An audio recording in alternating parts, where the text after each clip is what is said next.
Hey everybody, it's Scott Ruick, and in today's video, we're going to talk about how I generated over 200,000 email addresses in a single day. I mean, that was an average day for us. There were some days we did even more volume, but we did this day over day, week over week, and in upwards of a month at a time, we would do this kind of volume. It also translated into us to making about $9,000 per hour, if you can believe that. So let's talk about how we did that. So I'll tell you the story. We'll talk about how much money we actually made. We'll go over the media buying landscape that made that possible, those types of numbers, the marketing principles at work, and some of the lessons you can learn from what we did. All right, so we had 50,000 users by 10 a.m. This was something that my engineer called me up excitedly talking about. It was 7 a.m. my time, but it was 10 a.m. in the East Coast. And we had 50,000 users at that point already.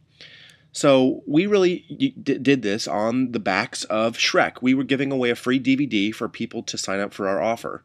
And our offer was giving away something of value for users in return doing something for us, which was at that point completing affiliate offers. So really what existed to make this happen was a number of things. First off, there was cheap traffic. So back in late 2003, 2004, there was abundance of very, very cheap traffic available. And it's not unlike what we see today, which is lots of cheap traffic that are going to these types of offers.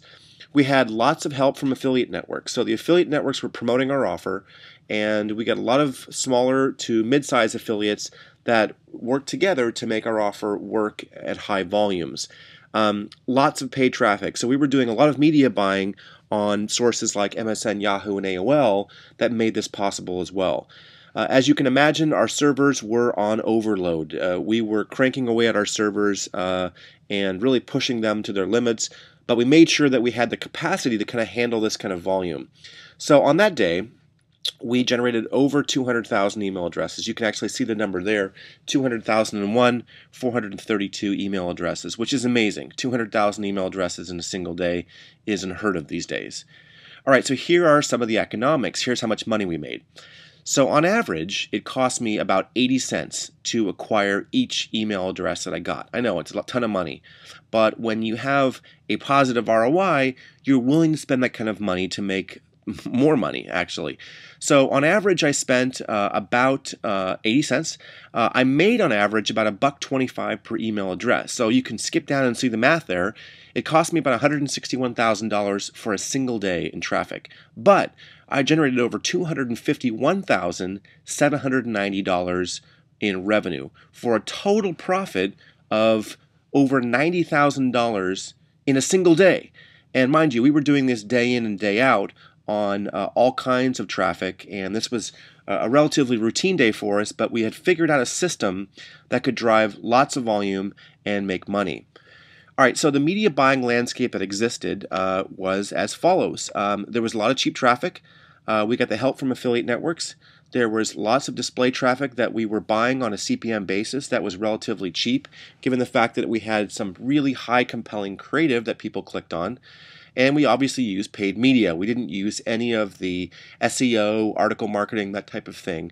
Paid media for us was the quickest way for us to get lots of volume on our offer. And that's really what you want to do, is you want to find an offer that works and use paid media to scale it very quickly. All right, so some of the marketing principles that were at work that existed then but also really exist now were as follows. Free. We were giving away a free DVD for people to complete offers. So the word free, it's commonly known. People do very unusual things when you put the word free out there. Dan Ariely has a book called Predictably Irrational, which talks about when you use the word free, people act irrationally. So we had 200,000 people that actually saw the word free and were influenced by it, which gave us huge click-through and conversions.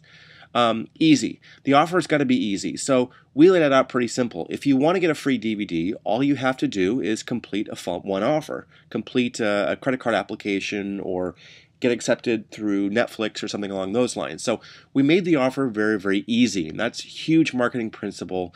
Don't over-engineer the problem, make it simple. We had high perceived value. People like getting something for free. People like the idea of getting something of value and not doing any work. Look, it's as simple as that. People want something for nothing. Our offer gave the perception of giving away something for nothing, which had huge impact in terms of our ability to generate new customers. And finally, simple and effective landing pages and messaging. Look, we didn't over-engineer it. We didn't have too many things in the page. We made the offer as easy as we possibly could for people to understand. And finally, to make this work, you really have to have a solid understanding of your lifetime value. Look, if you're going to go out there and spend 100 grand in media, you better know how much money you'll be getting back very, very quickly, or else you lose a ton of money very, very fast. So we had a very solid understanding of the lifetime value. So we knew those users coming in at 80 cents should be worth about $1.25. In some cases, they were worth less. In some cases, they were worth more. But in general, they were $1.25. We also had systems to understand when we were getting scammed. So if there was traffic that didn't perform at a high lifetime value, we could investigate it and figure out whether there was something bad going on. But that's really the idea is that those marketing principles applied then and they equally apply now to any kind of media buying that you're doing. All right, so the lessons to learn from what we did are as follows. The word free works, so use it when you can, because again, people act almost in an irrational way when you give something of value for free. Keep it simple. Know that there's always traffic for the right offer. So the kind of traffic that we did back many years ago exists probably even more today. I know people personally that have started with $100 and have scaled up to $500,000 in a single day for the right traffic and the right offer. So there's even more traffic today than there ever was. Have a really, really good understanding of your lifetime value and the economics of your deal. When I mean economics, there are things like how quickly you pay your partners, how quickly you get paid. So really, to be a high volume media buyer in any aspect, you really have to understand both what your customer's worth and also how much money you're making on the deal. And ensure all of your technical challenges are handled before you drive the volume. Look, the last thing you want is your server crashing when you do a CPM buy, or even a CPA buy where the affiliate network is partnered with you to get a lead in the door. So make sure that all your tech issues are handled before you do high volume media. All right, to learn more, we talk about this and many other things at MediaMentors.com, where we give effective online direct response techniques. We do high volume media buying and coaching, and we provide online business growth strategies. Guys like Yannick Silver love us, talk about our experience in the space, and you can read what we do here, but this is an endorsement from Yannick, which likes what we do. Finally, thanks for listening. We'll have more case studies coming. I've got over 10 years of direct media buying experience, and this is one of probably a dozen stories I can tell you and hopefully impart some wisdom upon you in terms of what you're doing with your online business. We'll talk to you soon. Bye-bye.